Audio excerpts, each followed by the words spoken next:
Warning. This video contains words that are outlawed. For your safety, the loving and caring communists of Canada have deleted all forbidden words. All hail, glorious leader Justin Castro, praise and blessings be on his name.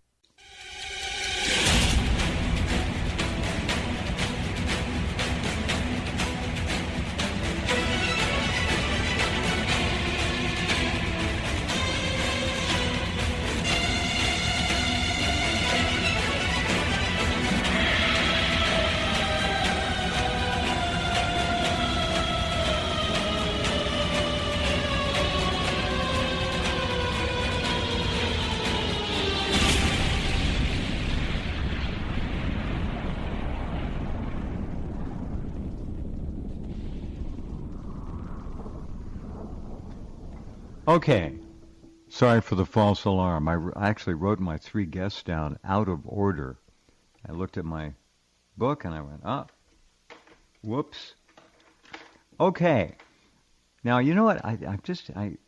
There's a big fly in here in the studio, and I have, speaking of self-defense and preparing and all that, years ago I got one of those little. It's like a little racquetball racket, but it's a bug killer. I don't know if you have it. You pick it up and it's got some batteries in the handle, and you swish it through the air. It's got a lot of openings in it. It's like a racquetball racket.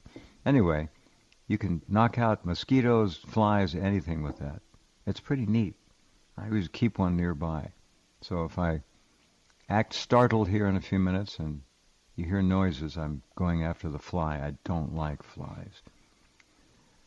Stefan Verstappen talks about self-defense, and we're going to spend some time this hour giving you some real easy and approachable and accessible techniques and methods of defending yourself. And I think if you read the title of this hour, you'll understand. It's all about canes. Not cocaine, but C-A-N-E, canes. And we've talked about this in the past with Stefan, and he's a master at it. We have a little video up there under his name as well. You can take a look at that. So let's find out what's going on up in. You're still in Canada, okay? All right. You are in Canada. Hello, Jeff. How yes, are I you? am in Canada. I know. And I'm very upset that you forgot all about me. No, I looked at the damn book. I just looked. I wrote you in. I had to shuffle 2 of the 3 guests tonight, just for the heck of it. Mm-hmm. Anyway, we're good.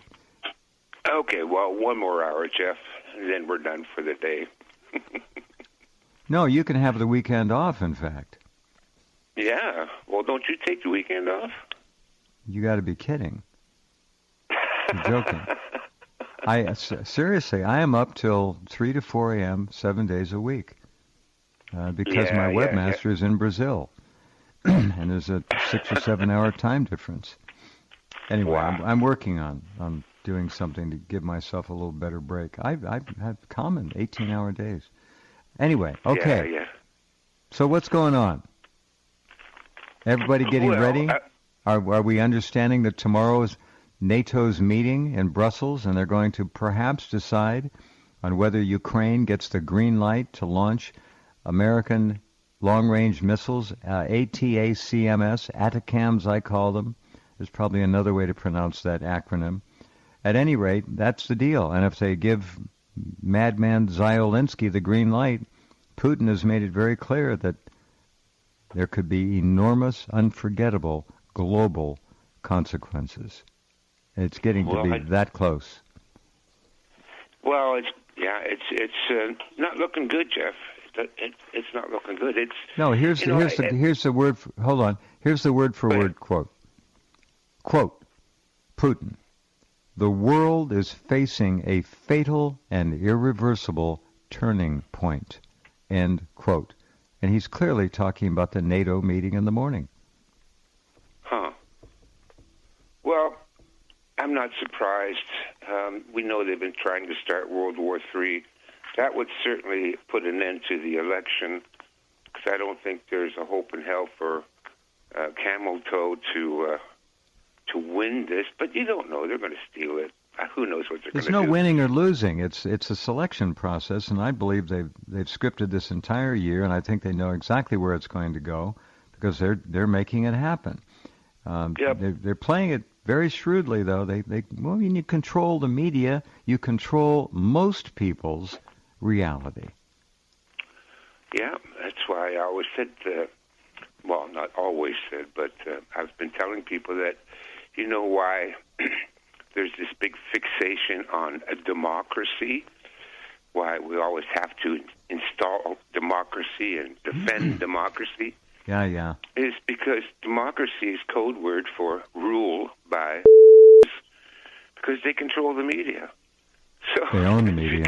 You bet. Yeah, they own the media. They own all the media. And so if you own all the media, that means you control the population of America. We've talked about this before. 80% of most human beings are complete morons. I don't know why that is.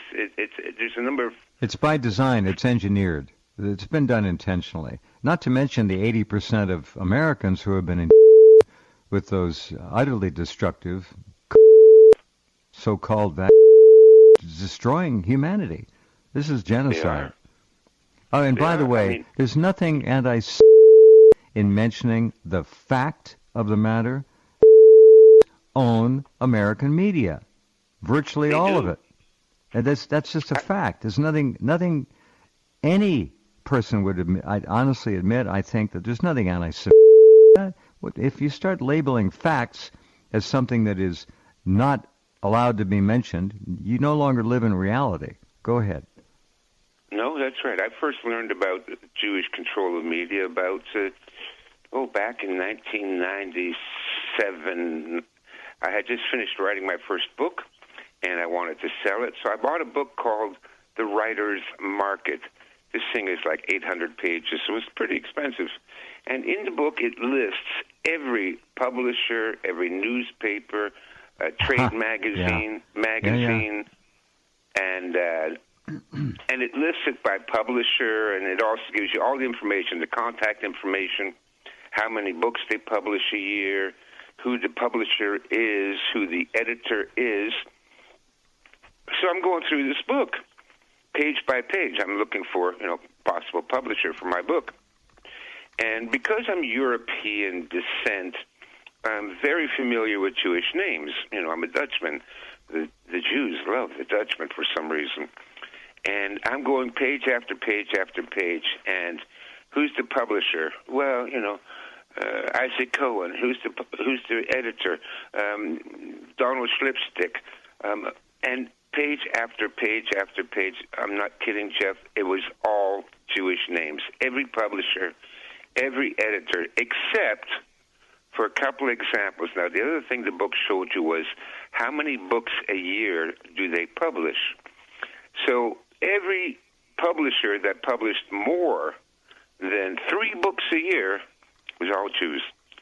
Jewish publisher, Jewish editor. And then, so there was maybe a couple of dozen publishers that published 1 or 2 books a year, but we already know they're garage publishers, mom and pop kind of publisher. So anybody of any importance whatsoever, it's always Jewish owned. And this was before I became the notorious anti-Semite I am today. Yeah, right. I was already kind of Jew-wise back then because, again, I'm an honorary Jew. I knew all my friends and people were Jews back then.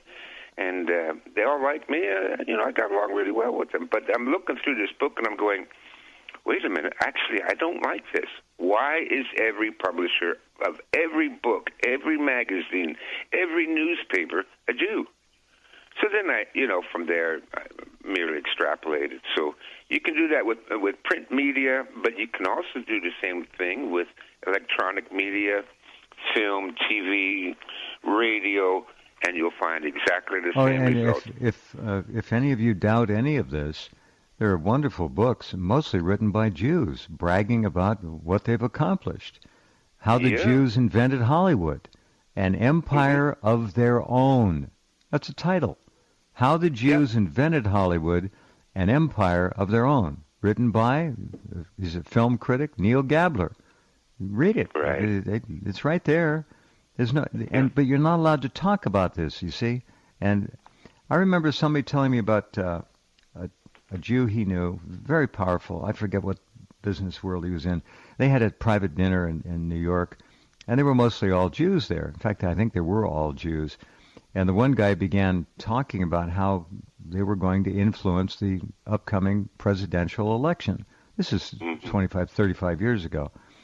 And one of the other people in the room said, "Shut up." And the guy looked at him and he said, "You know you're not supposed to talk about the power. Don't talk about it." So they've always sat on it. Then things changed, and the book, How the Jews Invented Hollywood, really kicked the door open for a lot more like that. They're very proud of their control, and it's absolute control. You're dealing with people's subconscious minds, for God's sakes. You're programming them. Go ahead. Anyway, I think it was F. Scott Fitzgerald related this story, how he sold a script to Hollywood, and he had a Jewish agent, and so they brought him into a meeting, and they sat down and they were discussing, the terms of making the script into a movie. And during a break, I think it was F. Scott Fitzgerald, but I can't be sure, turned to his Jewish agent and said, "Oh, my God, they're all Jews in this room." And the agent said, "Don't worry about it. Just so long as your Jews are smarter than their Jews." So, this has been going on for at least forever, Jeff. It's been going on forever. But what I wanted to talk about tonight... You know how long it's been going on? Since Christ drove them out of the temple, which was drove them out of the bank or whatever. It's been going on forever. They understand how to control by dominating the financial interests of whatever culture they're in. And that's the key to everything. Go ahead. Oh, yeah. Yeah, well, when 9/11 happened, that's really the turning point for me, because it was so obvious that was an Israeli operation. And I went, "Oh, my God, these people are really downright evil. Let me look into this a little bit more," because somebody said, "Oh, well, you think every crime is committed by the Jews. There's a Jew under your bed." I said, "No, I never said that, but let me look into it." Well, it turns out every crime, major crime, does have a pile there. But I've traced them back. I've researched them, and like many other researchers, when you look into it, you come away with the conclusion that they can't be human. They're demonic, they're alien, they're archonic, they're interdimensional, influenced by interdimensional demonic entities, but everybody says the same thing that spends any time looking into them. So I looked into them, and you trace them all the way back to being driven out of the temple with the money changers. I can trace them back 1,500 years earlier to the 8th dynasty in Egypt. That was all Jewish. And there may be an ET angle to this that is really firmly ensconced at the beginning of it all. They're different. They are different people. And I know the Khazars adopted the religion, the formal religion of Judaism, in the 600s. I know that. But they were different before that. So in a way, they're kind of hiding behind that. They are different. There's no question about it. None. Not in my view. No, that's where, much of the Jewish religion is actually Egyptian. And, we know that Moses, even Freud wrote a book on it, that Moses is really Akhenaten, or Amenhotep III, but Akhenaten, that weird Moses was? Is that true? I didn't know this. Yeah, Moses was Akhenaten. And because we have the same story, and then a lot of the major characters in the Bible, like Solomon and David, they were all Egyptian characters. And that's where a lot of their religion comes from, with the silly curly side locks and circumcision and all. That all came from the Egyptians, or they brought it to the Egyptians So, yeah, no, this has been going on for 4,500 years minimum, but I could trace them back even earlier to ancient Mesopotamia, ancient Babylon, where, they tell a story about a wandering tribe of swindlers and cutthroats that everybody hated and chased out of their country time after time. And they were called the Ibiru, which sounds suspiciously close to... It does, doesn't it? Doesn't it? It's Nibiru without an N. And what is Nibiru but that alleged invisible or almost invisible planet, Nibiru? Yeah. And it sounds very much like Hebrew. True. So, and then when you read the description, everybody hated them. They were chased from town to town, from village to village. People want to get rid of them because they came in and they destroyed everything.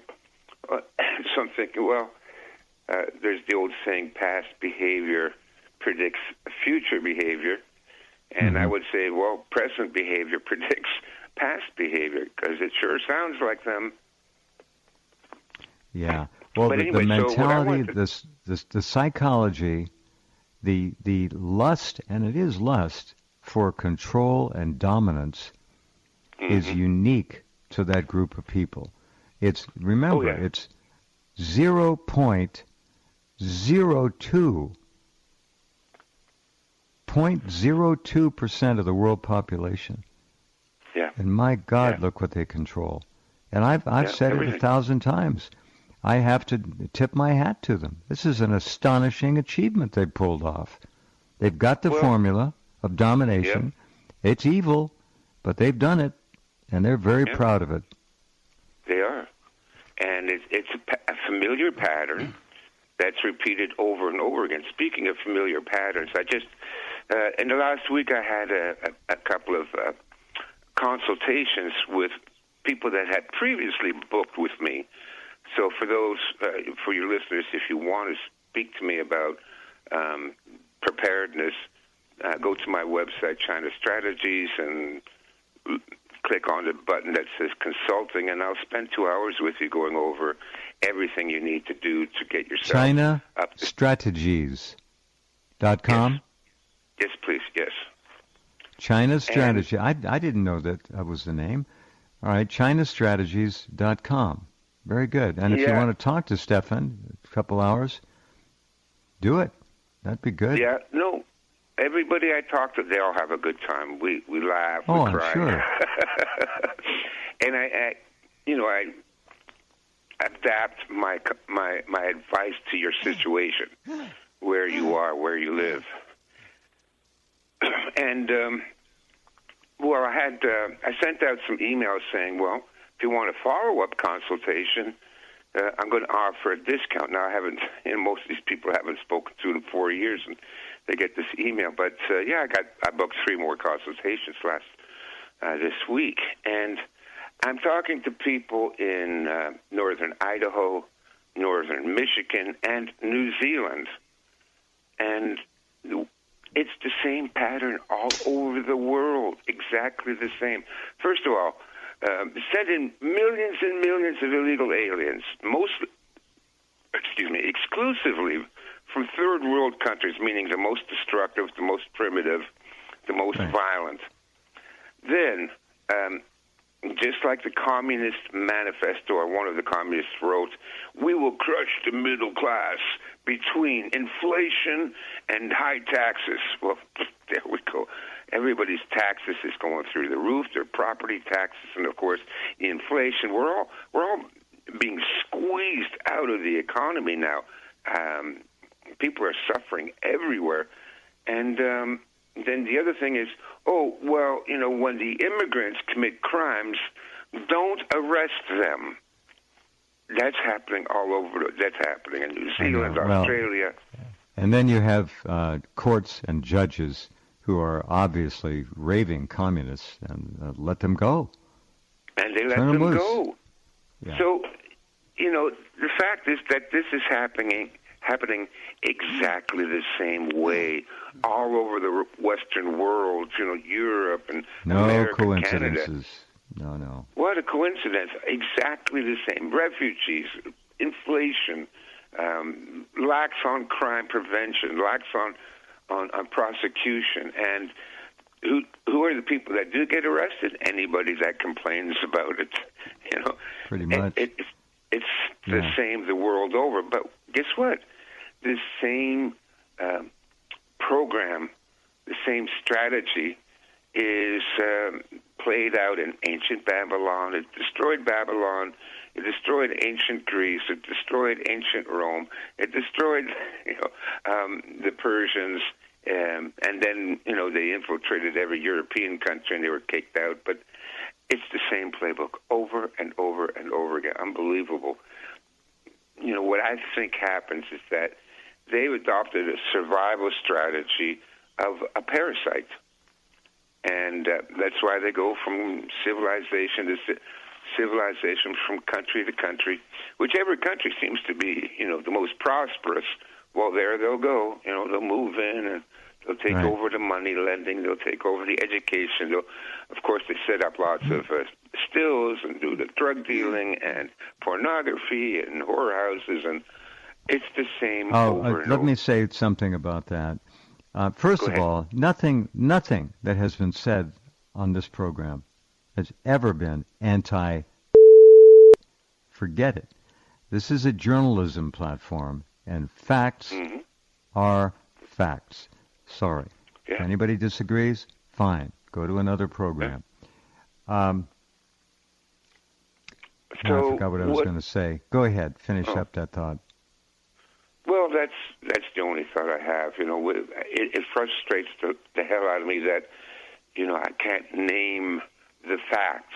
Because we're going to get banned, we're going to get deplatformed, we're going to get targeted, we're going to get shadow banned. All that stuff happened to you, happens to me, happens to anybody that dares to speak the truth about anything at all, but especially about the major culprits behind everything. It's probably arguably the biggest secret how thorough their control and domination has become. They figured it out in the beginning that human nature will go back to the Cro-Magnon. They'll fight over a piece of meat, right? Meat has value. Meat is life.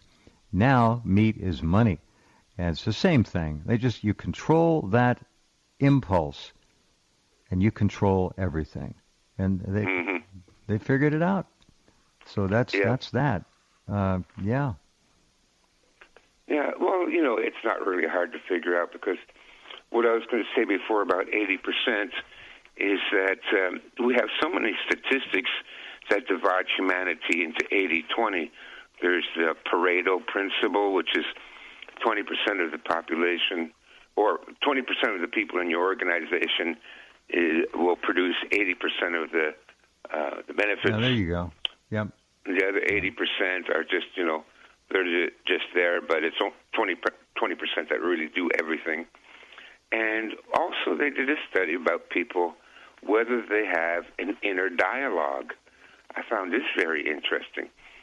So they did surveys of college students, and they found that 80% of college students, or members of the survey, do not have an internal dialogue. I was shocked about this. I thought everybody had an internal dialogue, but 80% people don't. So they don't talk to themselves inside their head like we do, which probably makes us schizophrenic to some degree. But again, it's that 80-20% to have no self-awareness. And then what you said earlier, 80% of the people took the shit, and 20% didn't. Like the people in my community, nobody took the shit because we figured it out from the very beginning, so we avoided that. Great. But again, that 80-20, So this is why they control the media, and the media controls the 80% because they can't think for themselves. And therefore, every election is in the hands of whoever controls the media. Well, they program them. People are so easy to program. It's almost sad. They no longer are intellectually aggressive about their surroundings most of the time. They're under stress. You know, we get that. Yeah. It's hard. Yeah. And so they just comply. They'll find something that they're comfortable with, and they'll begin to parrot that as their own belief system. Yeah. Yeah. I just wanted to make a quick comment about Hurricane Helene. You know, when I tried to get into the United States 3 years ago and they turned me away at the border, I was heading for Boone, North Carolina. Uh-huh.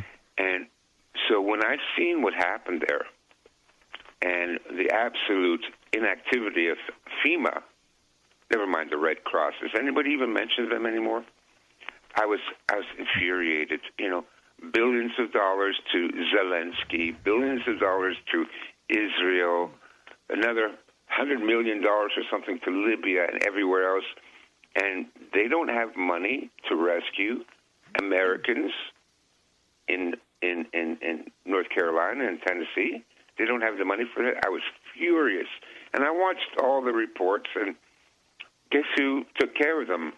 The people themselves took care of them, which brings us back to what I've been, promoting for years now: the absolute need to form communities. And in my book, the Complete Guide to Forming Communities, I have a whole section on disaster preparedness communities. This is something people really should form. And when I was writing the chapter, I researched previous disasters like Hurricane Katrina and Hurricane Sandy, and I watched a lot of YouTube videos produced by people on the ground, not YouTubers or not the media or anything like that, but people that were actually, excuse me, on the ground. And they all said the same thing. FEMA was useless. They did nothing to help. Not only that, the Red Cross was useless. As a matter of fact, during Katrina and Sandy and the numerous other disasters we've had in the last 20 years, the Red Cross and FEMA were busy shilling for donations. They weren't actually there doing anything, but they were running around asking for donations. And now look what's happened there in North Carolina and Eastern Tennessee. What are they doing? They're asking for donations. They haven't they haven't done anything. Well, they're as bad as politicians. A lot of these politicians have hundreds of millions of dollars, and they're begging for money. The game is, of course, if you don't spend it by the time of the election, you keep it. You get to they're keep scoring big time. Yeah. I know. Yeah. I know when they say, "Oh, look at how much money Kamala raised for," I'm going, "Oh my God, yeah, just throw more money at that crazy bee." But anyway, so there they are, and so who's looking after them? Well, in previous examples that I cited, like Hurricane Katrina, they had a group there called the Bayou Health and Food Committee. And it was just a local community, right? People organized themselves, which is what I tell people to do in the book. Disaster preparedness or disaster response community. And they did everything. They had, a dozen boats out there rescuing people from rooftops. They immediately set up a first aid center, and they immediately set up warm food, they had big pots of stew and soup and all that to feed people, and they set up tents and to house people, cots and blankets, and that was all just the local people. It wasn't the Red Cross. It wasn't FEMA. It was, the guy down the street. It was the local fireman. It was the guy that, works at the factory. They all came together, and they rescued their fellow citizens. So it's a good thing, folks, for those of you who are listening, and you've probably heard me talk about this many times, we have to work together. And I mean the working people of America and Canada and the Western world. we need to support each other. We can't rely on the government for anything. Well, we can rely Nothing. on them for endless corruption and massive screw-ups. And lying. You can always rely on them to lie. That's what they do there's maybe not a word best. of truth that ever comes out of any of their mouths. It's corrupt. ridiculous, and to see these people, to Biden and Kamala and all, and you're thinking these people are in charge of a disaster, and it's ridiculous. I've never seen so many stupid people in my life, Jeff, and I've lived a long time, and there's a lot of stupid people in the world, but I've never seen anything like the American government these days. Unbelievable. These people are all morons, and you're expecting them to do something. You know? No. So, well, as I keep trying to say, it's not our government, Stefan. It's no, not. I know. They're imposters. We've been overthrown. These people are flat out evil, and that's the truth. Well, I call it the New World.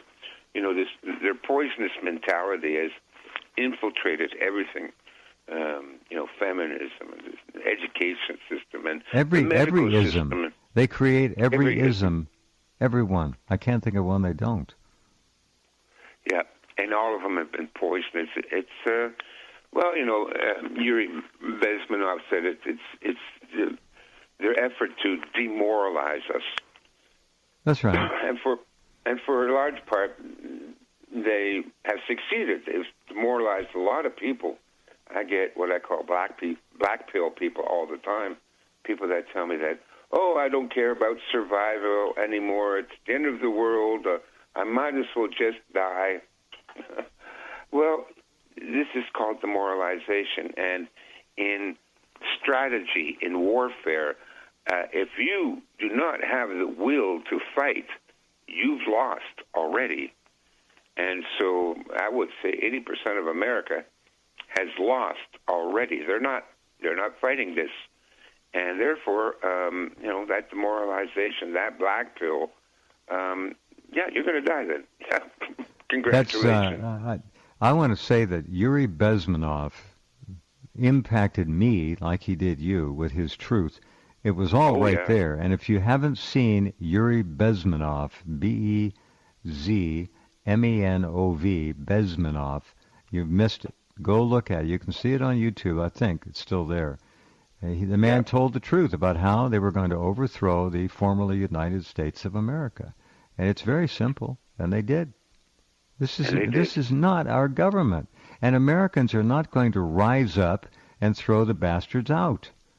They don't have it anymore. No, they don't. But that's why, for those of us that are aware, and those of us that still have critical thinking, and those of us that are still, dare I say, real men, we got to step up to the plate. We have to save ourselves. We have to save our neighbors. We have to save our own families, because no one else is going to do that.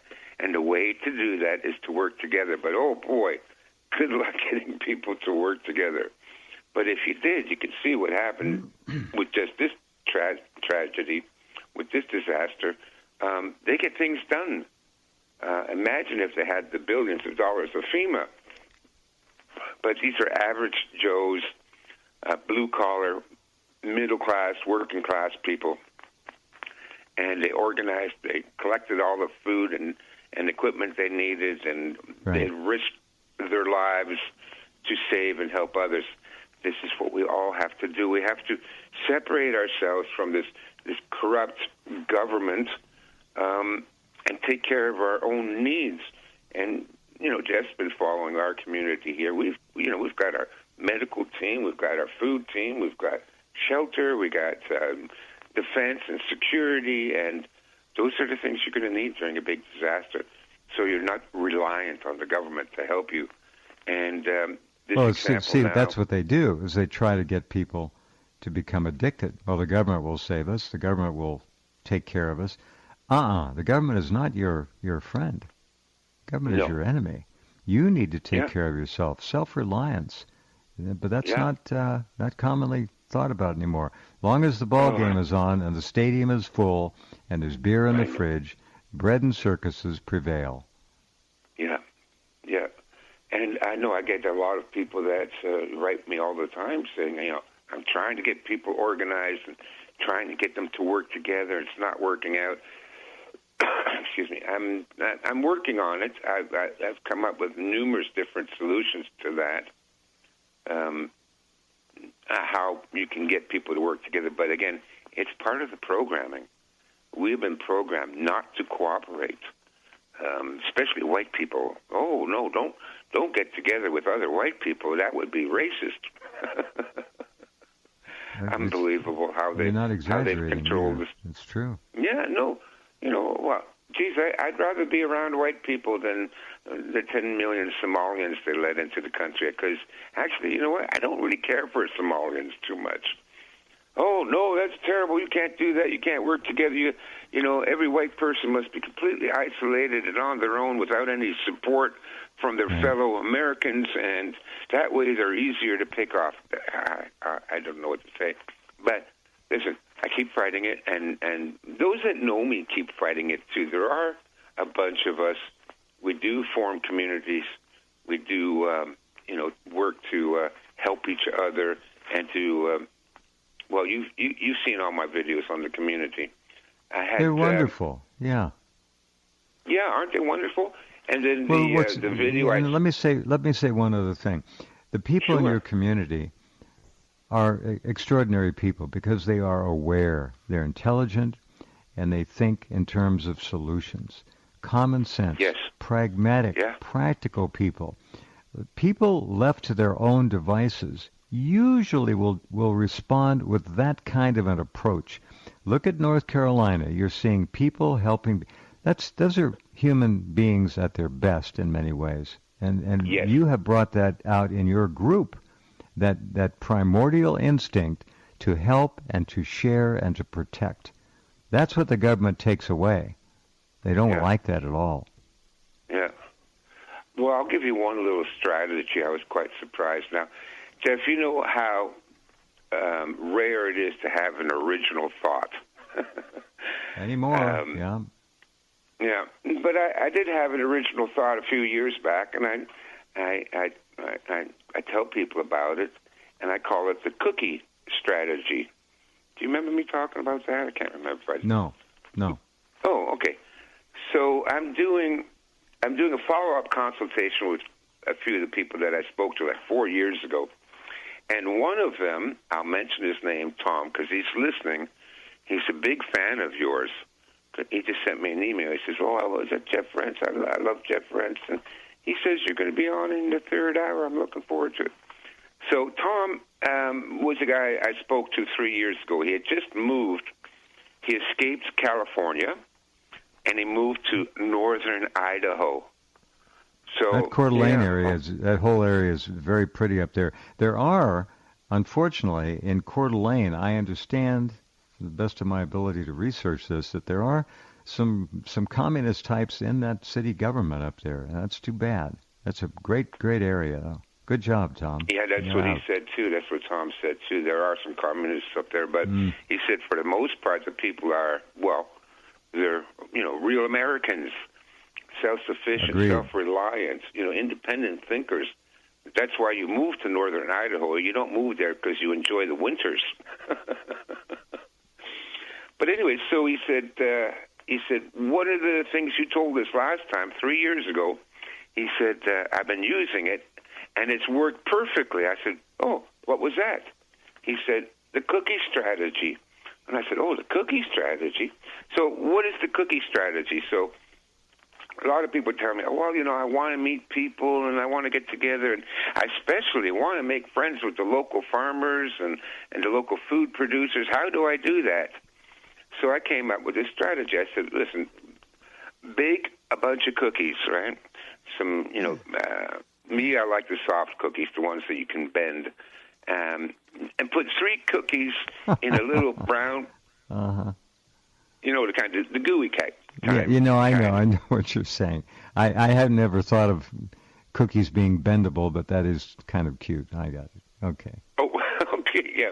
Well, that's my personal favorite. I like the bendy cookies, Got it. So I said, bake your own cookies, because how much does it cost you to bake your cookies? What, a cup of flour or half a cup of sugar? It's nothing. I said, bake a couple of dozen cookies, put 3 in a small paper bag, like you see it, that they give you at Starbucks or something like that, right? And I said, and then go to the farmer's market, because every town has a farmer's market, and the closer you live to the rural areas, the bigger the farmer's market. And I said, when you go to the farmer's market and you buy something, you thank the seller by saying, listen, thank you for producing this milk, thank you for growing these vegetables, thank you for raising these chickens. I want you to have a cookie. And you give them that little bag of cookies. So that's the cookie strategy. The thing is, just, if you want to meet people, if you want to form communities, and this is the question I get all the time, how do I meet people? How do I form communities? Well, you start off by doing something for them first. A lot of people want to join, prepper community and survivalist community and all that. Well, that's because, they're getting old and they're nervous and they're scared and they're thinking that the community will be like a retirement home for them. Well, nobody's going to want you in their community if you're just there to, feed off the community. To sponge off the work of others, of course. Exactly, which is, the downfall of most communities is because too many people sponge off and there's not enough people producing. I said, so by giving people cookies, you're giving them something for free. Sorry, I'm coughing. We had so many chemtrails today. I've never seen so many chemtrails in this town, but today it's just been crazy. So now I'm coughing all night. Anyway, so he said, well, we'll use the cookie strategy. He says, I went to the farmer's market and I gave out. He said, everybody was blown away. They were absolutely shocked that I would be giving them something. See, this is the idea. And, I do that all the time. I give my time. I volunteer. This is what you got to do to earn the trust and respect of people. The other thing I say is, you want to form a community? Go and volunteer. Volunteer at the animal shelter. Volunteer at the food bank. And you will meet people there. Yesterday I was at the church at Switch, where every Thursday they provide a huge meal for 200 people and give you a whole box of groceries when you leave. Now, all volunteers, and I'm sitting there at the table with my daughter-in-law, my adopted daughter, and sitting next to her is the woman that runs the food bank in town. I said, "Hey, Kelly, how you doing?" And the teenage girl said, "You know Kelly? How do you know Kelly?" I said, "No, it's a secret." And she said, "And do you know her daughter?" I said, "Of course I know her daughter." So, "How do you know her daughter?" I said, "She was at your mom's wedding, you remember?" So anyways, but when you volunteer at these organizations, you meet other people. They volunteer. They do this stuff for free. Now, you want to form a community with people that are willing to help each other? Start off by volunteering. That's where you'll meet these people. And I tell, those that ask, I said, just find 2 other people, 1 other family, and work together. Anyway, long story. So I said to Tom, I said, so you used a cookie strategy. And he said, oh, it worked fantastic. He says, now, because he moved to a small town, I forget the name of it, 5,000 people. He says, now I go into town, everybody knows me. This is, a couple of years later. Everybody knows me. He says, and now I source all my beef, all my lamb, all my milk, all my eggs, all my chickens, and all my vegetables from the local farmers because they all know them from the cookie strategy. Yeah. Right? Yeah, that's nice. And, that's nice. Yeah, no, I Very tell good people, story. listen, yeah. they're going to starve us out, right? That's what the communists always do. That's the plan. I'd say. Right, when they cut off the food supply chains and the grocery stores go empty, or otherwise, they institute another pandemic and close everything down, then where are you going to get your food from? Yeah, it's good that you have, like I always recommend, at least 3 months worth of food stored up. Mm-hmm. Mm-hmm. But after that runs out, then what do? Well, if you don't know the local farmers, you're not going to eat.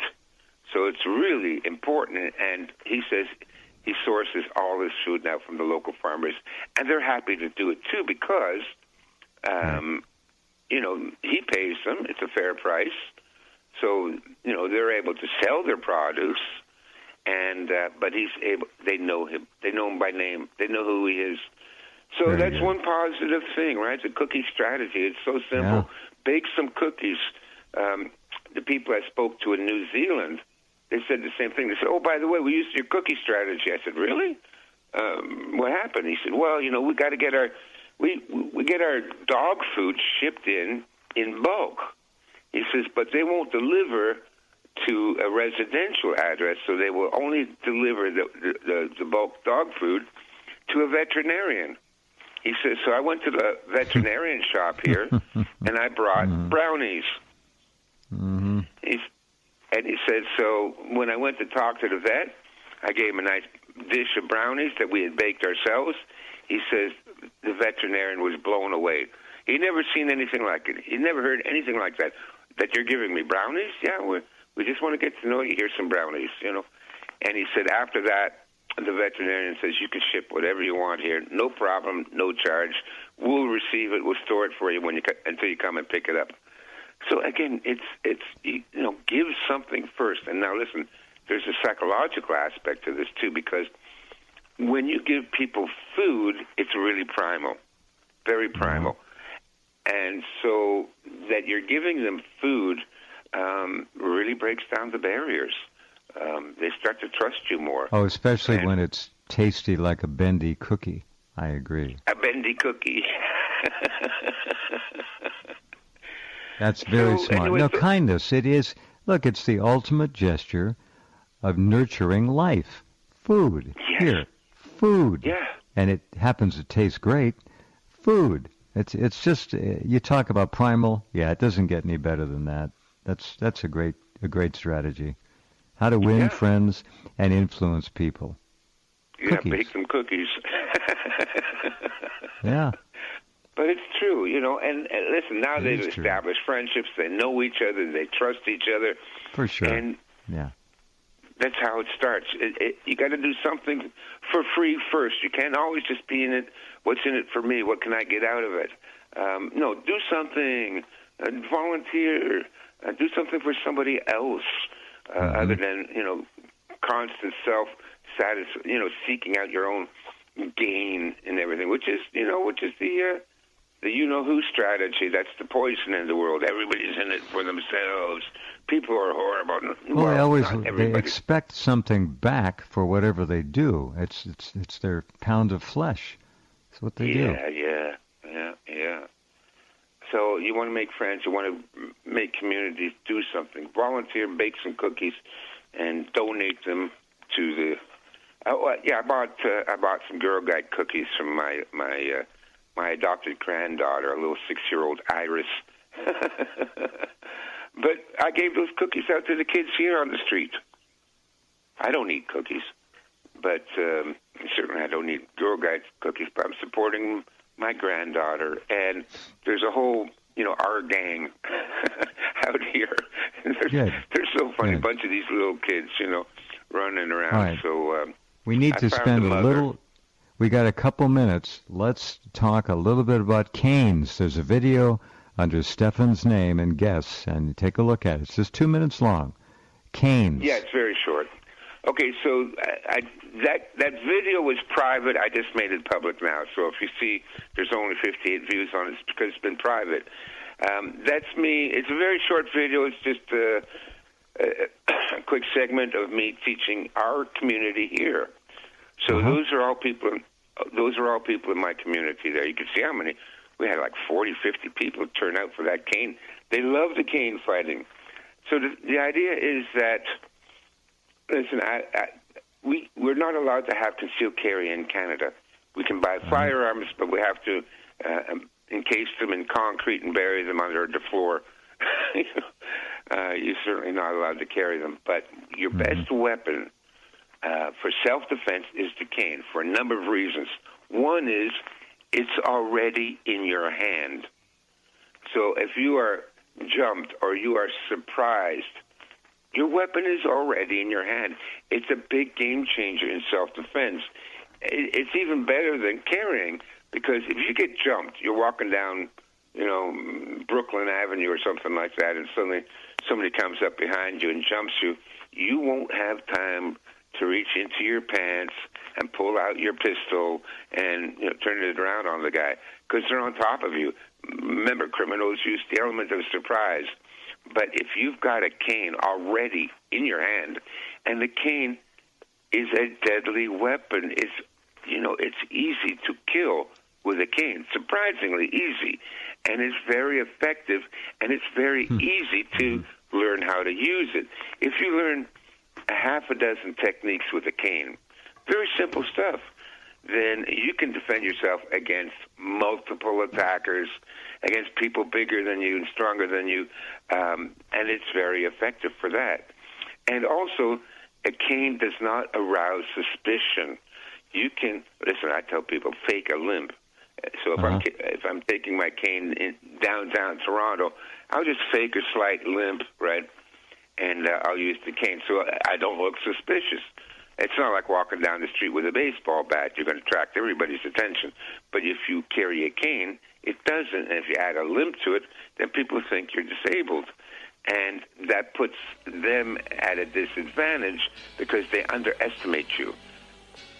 So, yeah, cane fighting, cane self-defense, get a good solid oak or maple cane, and learn a few techniques with it. There's hundreds of videos on YouTube about how to use a cane, and it's very effective, and it's one of the best weapons. And I've been training our community on how to use it, because as you can see from the video, our community is, 50 plus, right?